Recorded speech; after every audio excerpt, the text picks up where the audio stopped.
So hi everyone, we are back to discussing the AI 171 crash. This time it's the preliminary report released on 12th July 2025 by the Ministry of Civil Aviation in the Government of India. That report points to a critical event, the fuel control switches or the FC switches as we could call them for short.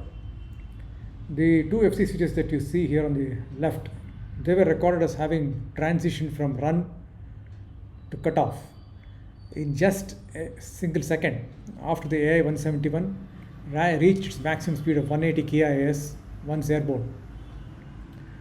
Now, after many hours of studying this report and a few other ones related to these FC switches, I believe I arrived at the real cause of switch transition, which sort of, you would be convinced that it's the one that is most plausible to fit that 1 second window that the report says. So, ladies and gentlemen, what's the bottom line? It's not the pilots to blame. Why? Because the FC switches underwent transition from a snap-through. And why did this snap-through itself occur? That culprit would be an adverse vibration. I'm saying this from my experience of over 3 decades and still counting in the areas of mechanical vibration and stability across many real-world systems. Alright, so let's get started. The first challenge I faced really was to weed out info from the countless videos that surfaced in just a few days after the report was released on July 12th. From the reports, these kind of videos are still coming even today.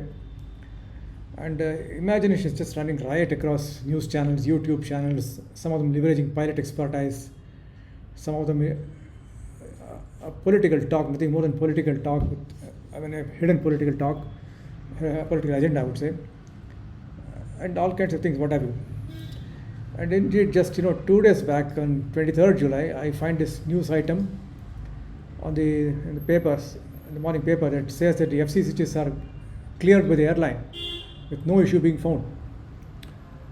So sorry to disappoint you, Air India and Boeing, but I believe otherwise. And why? Watch this video till the end.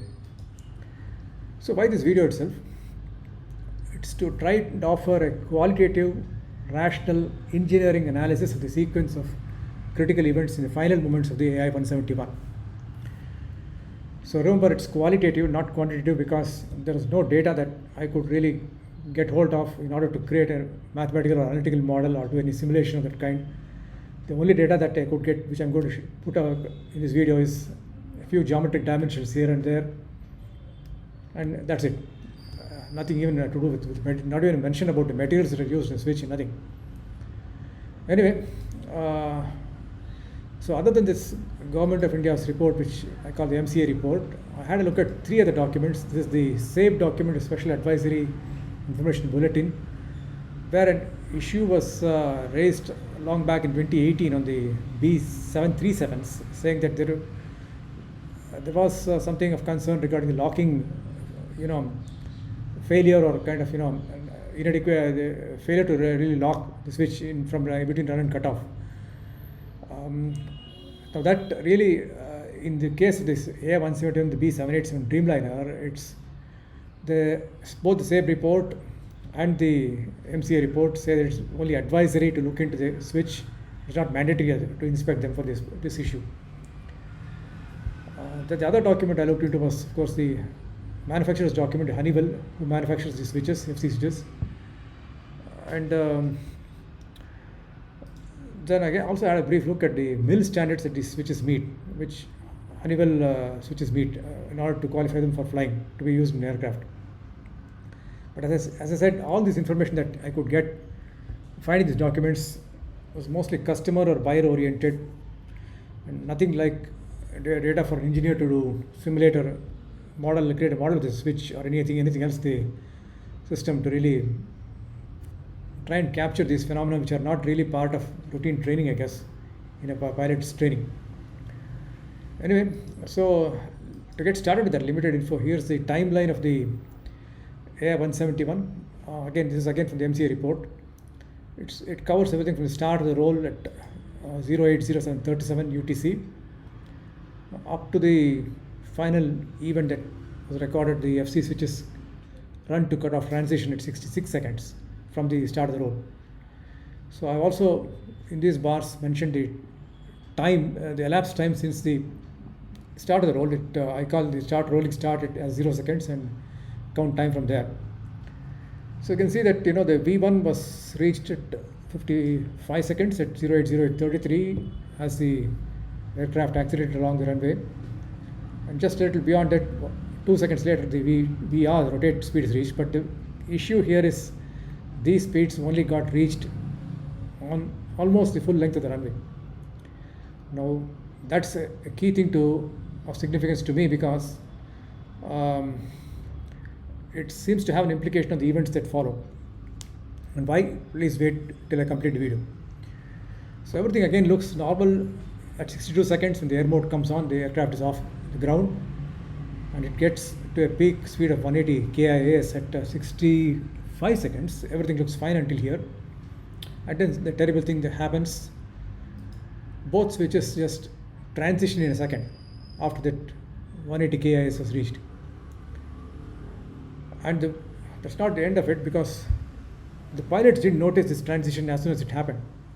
They noticed it many seconds later, probably when one of them wanted to set gear up, and as the pilot who was to do the gear up reached out for the switch there, he likely noticed that this is in the cutoff mode rather than the run mode, and then obviously is shocked and asks, "Why did you cut off?" The other pilot says, "Of course, I did not."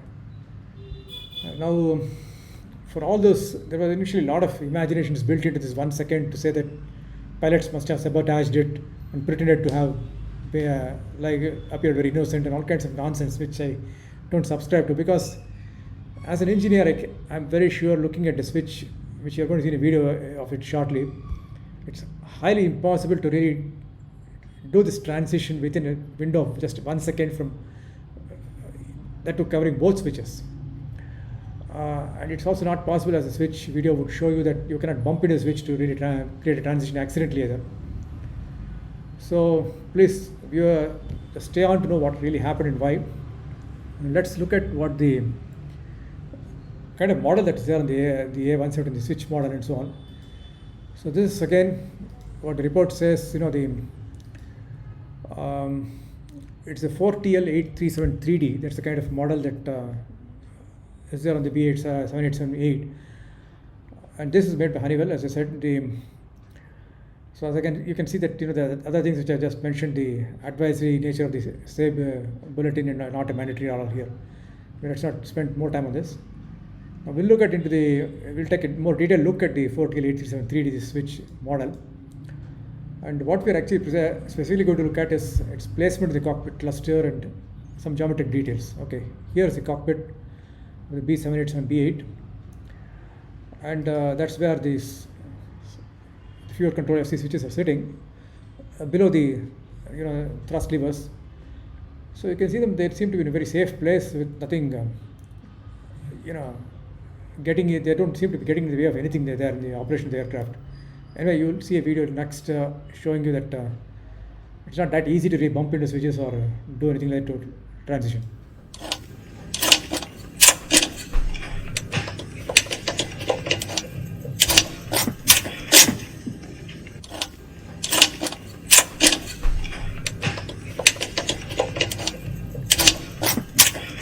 Right, so you see how the switch head needs to be pulled out, with a slight force to enable the transition from run to cutoff. And it's also protected against free transition because there's a kind of profile, the locking profile, that prevents it from freely going. So bumping cannot really, as you could see, that person's finger was trying to bump to test it, but nothing happened. See that? All right, so let's get further into the document, 4TL8373D. And as I said, there's only customer and buyer info is sitting here with a few geometric dimensions. Anyway, that's the best I could get, so I took them out of the document and I put them here. So you have two pictures out here. The one on the left is some info on the geometric dimensions, especially the angle between the cutoff and the run. It's about 34 degrees minimum. Well, he says plus minus 8 degrees. Well, I don't know what exactly means by minus there, but I guess it will be quite sufficiently large to really prevent confusion to the pilots whether it's in a run or a cutoff mode. And also the key thing you notice here is that there's just a 2.28 mm. You need to pull it in order to make the transition happen. Now that 2.28 mm might look normally very comforting to most people because, as you could see that video, the bumping did not do anything to create transition. But please let me express my viewpoint on this. It's, as a person in the field of structural dynamics, I can tell you just from a dumb model of the switch and the environment in which the cockpit is in a high vibration environment, I wouldn't be surprised if on that particular flight there was enough frequency content to cause a kind of high dynamic response of this in what is called the bounce mode and then do the transition. I'll give you all details about it a little later. Anyway, the other points you see on this picture, or you see the highlighted thing on the left side picture, the locking type, that's actually type A if you look at the right side picture. The type A is locked in 3 positions, if you can read it there. So obviously that's not the one that's there on this A171 because everything clearly tells you there's only a run and a cutoff and nothing in between them. The type A allows for 3 positions, a run, a cutoff and something in between 2, which obviously would confuse that intermediate one could confuse the pilot. So it's certainly doesn't make sense to have it here. Anyway, let's get started with our analysis now. So what do I mean by analysis here is, I see mechanical systems from a performance viewpoint that paints things like mechanics, dynamics and stability that all govern the system's behavior. So that's the only way to form an explanation for what happened here in the AI-171. More precisely, what we'll visualize is the switch's behavior qualitatively on 3 fundamental lines. And what are they? The first is the typical force extension character of the FC switch. And what exactly do we mean by that? You know that there was a force that was needed to apply to the switch head in order to pull it up. Well, that is the force I'm talking about here. And that force has got to overcome a spring that's sitting there at the other side of the switch, which you don't see. And that spring is an elastic thing, so it does extend with that force. And that's what keeps the switch in place when it's at rest. And also obviously you need to pull it in order to cross the roof of the locking profile and then bring it to the other side. So the character of this force extension would kind of, qualitatively, it would kind of enable one to see what minimum force is really needed, where it's needed, what's the typical force a pilot would apply. The next thing we'll be looking at is, again, a key character of this system, which is an instability that causes a snap-through in the, nonlinear regime, of course, of operation of the switch. Now, snap-through instability is not a very kind of rocket science. It's something that we all are very familiar with in our homes. Every switch that we press for a light or a fan there works in the same principle of snap-through instability. So if you have a switch that's in the on position and you want to switch it off, the on is obviously the raised position, so you press that into the switch and the off comes up, and vice versa when you want to switch on the thing again.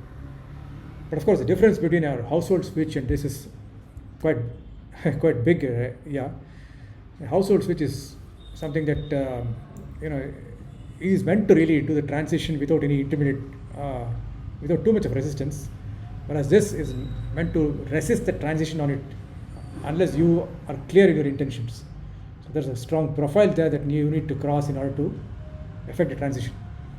And of course, the stakes with a household switch and an FC switch are very different. A household switch, if it were to fail, you would not have to your life wouldn't be in danger. You would at the most be losing a light or something for a few hours, but not that you can't expect to see the same kind of stake out here in an FC switch. Anyway, the final very most important thing of all is we look at the high participation of what I call as the bounce mode of the switch, and that participation happens with a dangerous frequency content from the engines. Now this is something that's very characteristic of all mechanical systems wherever there's a power plant or an engine driving the system, content somewhere in the system. And what do we mean by various things here? Participation, bounce mode, dangerous frequency, content, and such things. I'll try to I'll try to clarify a couple of things here, but the rest of it will get clearer as you go through the video. Now, the first thing is the engines. All engines, there's no engine in the world that's 100% efficient. So there's always some energy of the engine that's wasted. Now that energy cannot be destroyed, it has to go somewhere, it has to find a way out. That wasted energy finds its way through the system. It propagates. And how does it propagate? It causes a mechanical response of the complete system. So if you were to look at maybe the window of a tourist bus, when it's idling, you would see it sort of strongly rattle it idling and then come down to stop once the bus picks up. And you would see something like probably in the aircraft, you will see a video show soon where the yoke is clearly seen oscillating like this on takeoff, not on the runway. So all these things happen because there's some content in the engine reaching those places. And we'll talk about what the bounce mode is, what participation is a little later. All right. So now let's start with the force extension character which I talked about. So here's a here's a switch with a spring and an anchor, all depicted in some kind of a very schematic way. So you don't see the spring, you don't see the anchor, obviously, because they are hidden from view, but they are very much there in order for this to function. And I'm calling F as the force, pulling force I'm applying to it, which is, it can vary between limits, of course. So now let's look at the extension force graph as you traverse this profile, the D locking profile. So what I mean by extension delta is this thing out here, which is highlighted, this encircled. So I'm really plotting delta against F. Now everything begins with a sort of reference, and that reference here is what we call as delta rest. When this switch is at rest, you pull it from there. This rest could be either the cutoff rest or the run rest, which are on either side of it, or this lever axis. So anyway, let's look at a typical operation when it's going from cutoff to run. So it will start, when it applies the force, it takes a path like this, and comes back to delta rest again on the other side. That's the cutoff side and this is the run side.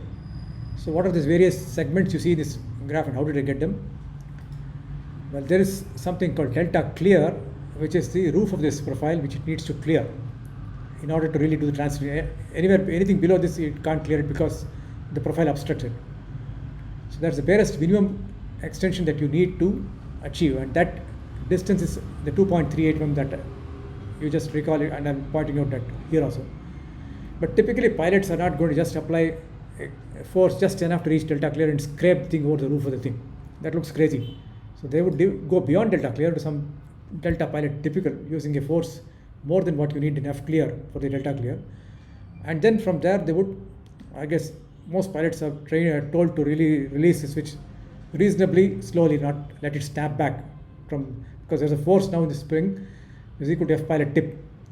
Tip is for typical, and that can bring the switch back on its own, but you keep doing that habitually, then you're going to damage the switch because it's going to keep impacting the switch regularly, and obviously you know what happens in the long run.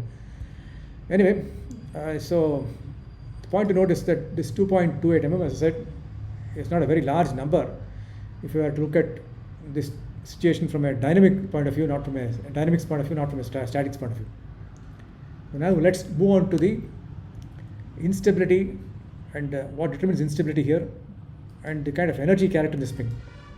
So again, we are back with the locking configuration. This time I'm using notations D run and D cut to represent the distances to the run location and the cut location on the either side of the lever axis.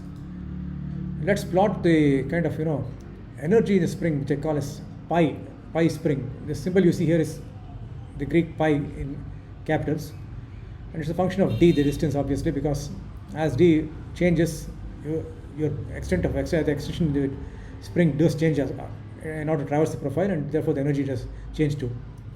The spring energy is something that's characteristic of anything. That energy is in fact a characteristic of anything in this world. It's a characteristic of just something sitting anywhere. So it's always relative to some reference position, and it determines all behavior, as you'll see in a while now. Anyway, let's look at the character of strain energy as you move along D.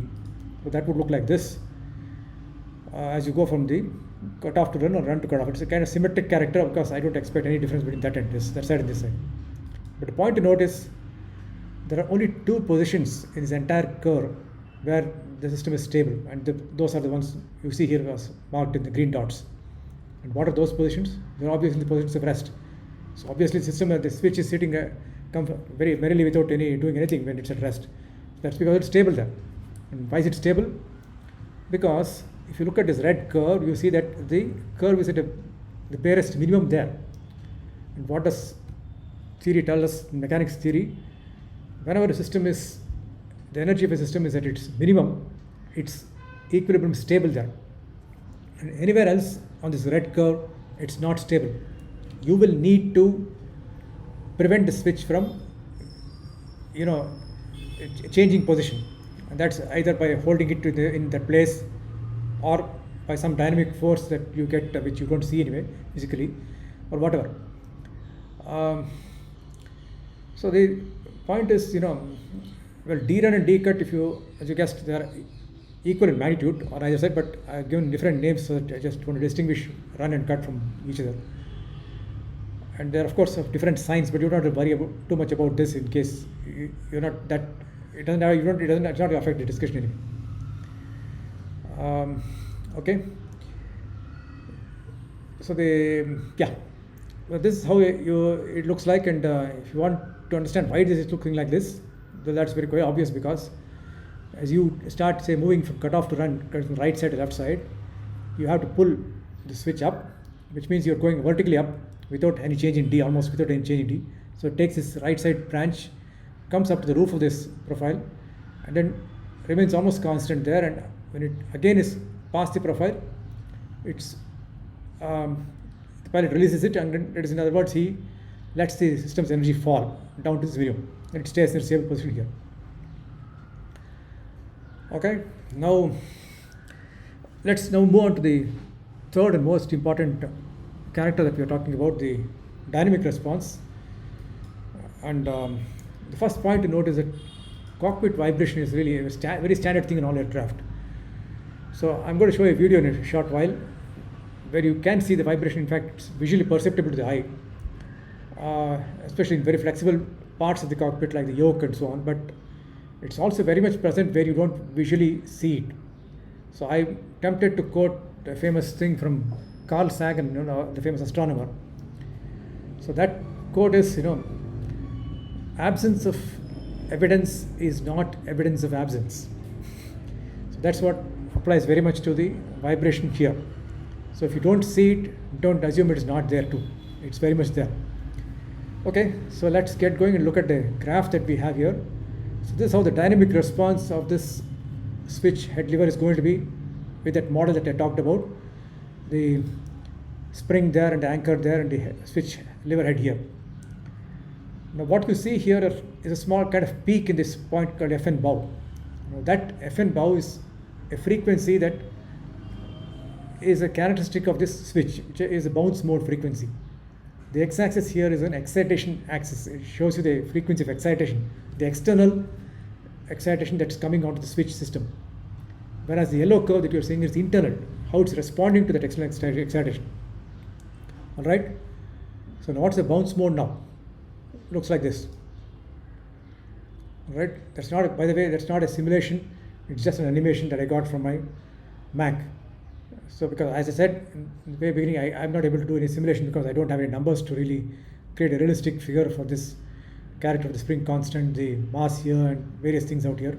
So I just, in order to really give a visualization of this bounce mode, I just used my Mac for this purpose, a keynote feature.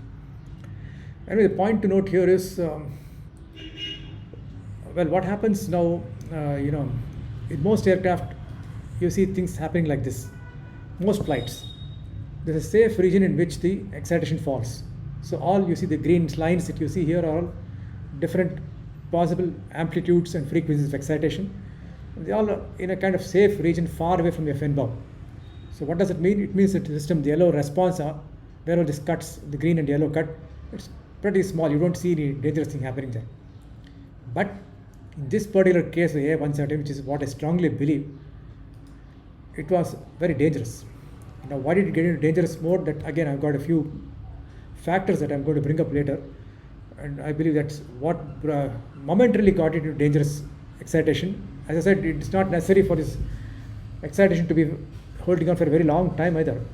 Even a couple of seconds of this excitation would do. That's because Snap-Thru is a phenomenon that can happen in just tenths or hundredths of a second, if not a millisecond. Anyway, what happens when excitation is this dangerous?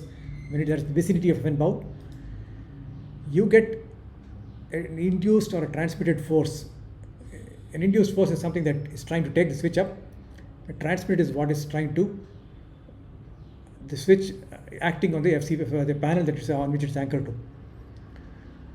Well, now the transmitted force here is what? It's far, far more than what the pilot would typically apply. Quite often, I think this would be about 10 to 15 times, depending on the extent of damping the system. You could see as much as 10 to 15 times the F pilot tip. Now, you don't have to sit and wonder what's going to happen if such a large force were to act on the switch. You know very well that it's easily possible for the switch to transition on its own.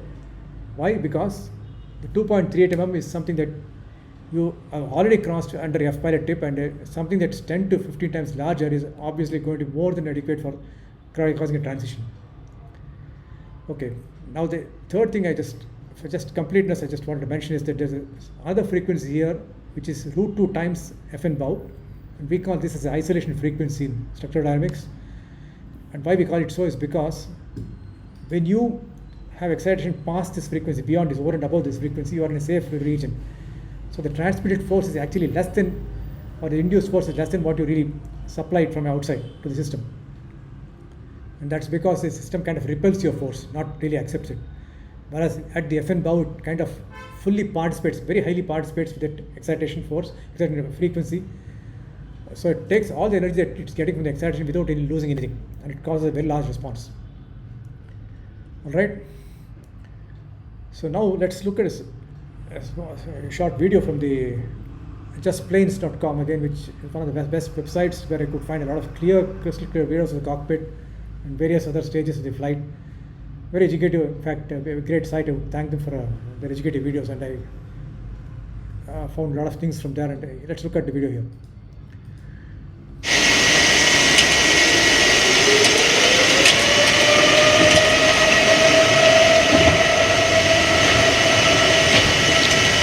Thrust is set.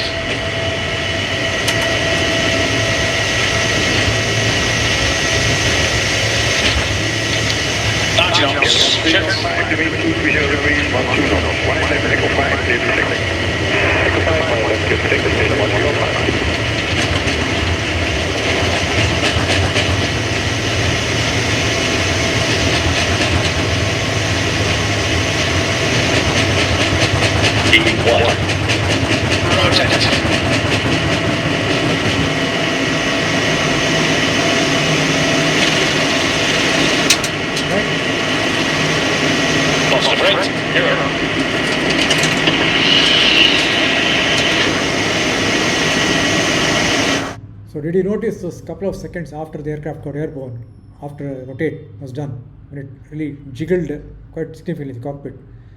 It's somewhere out. Maybe let me get there.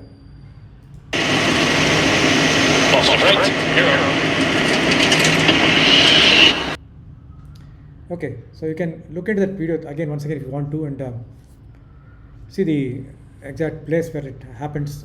But as I said, it's not necessary that vibration needs to be visually perceptible not to be dangerous. It's sufficient if it's there in the system.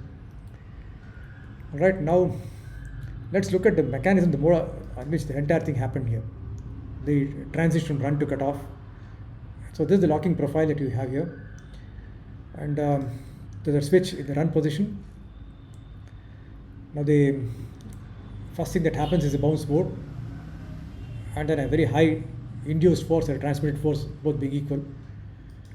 And then the important thing to note is there's always enough across axis force present in the cockpit, meaning that not all the force that's there present is only along the lever axis, which you saw there. It's not necessarily on the bounce axis. There's a lot of force that's also across it, and that's precisely what really leads away the switch from the run to the cutoff. Because once this bounce is amplitude reaches crosses this threshold of 2.38 mm, which it certainly does with a large force that's about tenfold the F pilot tip. It's very easy for this across axis force to just take it out to the other side, and just cause this to crash land into cutoff there before you even know it. So this is what this entire process, how long would it take? Probably less than even a second. Maybe just 0.3, 0.4 seconds, if you ask me, depending on how much it was in proximity to FN bow. Alright, so now I'm going to present a series of 7 events, some of which are known and some of which I would expect to have happened, that are going to strengthen the premises of my theory. So the first thing is that V1 and VR were achieved only near the very end of the runway. So, and obviously because of this, what would have happened? The pilots would have maintained a very high engine thrust, well over and above the derated thrust which normally they fly with. The derated thrust is something that's well below the maximum in order to prevent wear and tear of the engine for various reasons, and advisory from the aircraft company and the manufacturer. But in this case, the pilots would have been seeing that they were approaching the end of the runway, and obviously they knew they would be overshooting if they did not do anything. They kept leaving the aircraft to go merrily on its own. So they had to boost the thrust in order to really ensure that they would not overshoot. But that came with a price. And what was the price? The price was a strong engine vibration that transferred to the cockpit. So you saw some of the vibration in that video there, an example of the vibration. But we would not know really unless this cockpit was instrumented with enough accelerometers or whatever it is in order to capture it into the black box. We would never know what really the acceleration was in the cockpit, and more specifically the acceleration in the vicinity of the FC switch panel, where the energy would have really got directly into switches. This is because they're all secrets, famous secrets that manufacturers keep, engine manufacturers, aircraft manufacturers. I don't know why. There's something that really engineers like me suffer because of want of very key data when we need it. And again, what happens because the strong engine vibration is here, it is going to straight away transfer to the FC panel. So the FC panel is going to pick up much of the dangerous content, very likely, which happened because of the pilots probably crossing the derated thrust and getting to the trying to get high levels of thrust to really prevent overshoot. Alright, so once the FC panel was in the dangerous, exposed to the dangerous frequency content, so obviously the rest of the story was a very high induced force. You saw that from the graph that I put up a while ago due to participation in this bounce board. And then comes the crucial second, 0842, 0843. So both FC switches just snapped through as I showed in the mechanism, that animation of that mechanism that a while ago. And of course then, once it snaps through, well, both engines have to start obeying what the switches are told them to do. They have to shut down, the RAT gets deployed, which you all see happening when the aircraft is really, in fact, in the climb mode at a positive angle of attack. This is something that really shocked people because they wouldn't have expected the RAT to get deployed that early in the flight. So there's a kind of very tragic sequence that happened, all because of something which I strongly believe is, the roots of this are in the strong excitation that reached the cockpit due to the high thrust or the derated thrust and the kind of adverse content that was there in this engine vibration to really cause a high participation of the bounce mode. Alright, so I have some questions here which are still remaining, which I would very desperately want answers for. The first obviously is the one I already raised. Why did the aircraft achieve V1 and VR only by the very end of the runway? So was anything done to result in poor performance of the engines? Well, the report says that they checked the fuel samples from the tankers that supplied fuel and such things, but these were obviously done well after the crash happened. So God knows really what happened on that particular flight's with that particular flight's fuel. Was anything? It doesn't need we can't use statistics to really come to conclusions here. So If statistically the fuel looks good for all flights, it doesn't mean that it's always good for any flight. It's not so. So there is some still the possibility of sabotage or criminal negligence is still alive. I'm not ruled it out completely. Because if you go back to my previous video, that's what I mentioned in the space of possibilities when I talked about the audio spectrogram showing up the engine failures in the A171. But anyway, the only way we would know why this got to the end of the runway for achieve VR is looking into black box data. The second question again is related to the dynamics of the FC panel mounting. So, because I, as a person working in the structural dynamics field, I know what this means to structural dynamics. So it affects structural coupling. So a kind of lack of tightness of screws means it's in a different frequency regime. The character of the signature of the panel is quite different. So it's possible that a lack of tightness picked up even what it would not have normally picked up. Very much possible. Again, we don't know whether it was done in the maintenance logs. And of course, the biggest question is, was the cockpit ever instrumented at all to monitor accelerations at various places like the FC panel?